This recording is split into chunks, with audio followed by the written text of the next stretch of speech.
Here I've got Honor View 20 and let me show you how to activate automatic system updates on the following device.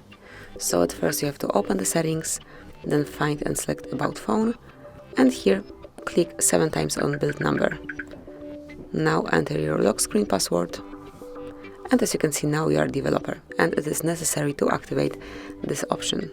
And now you just have to go to System and Updates, and now developer options appeared right here. Click on it and locate automatic system updates. Here it is, so just click here and from now on this mode is active.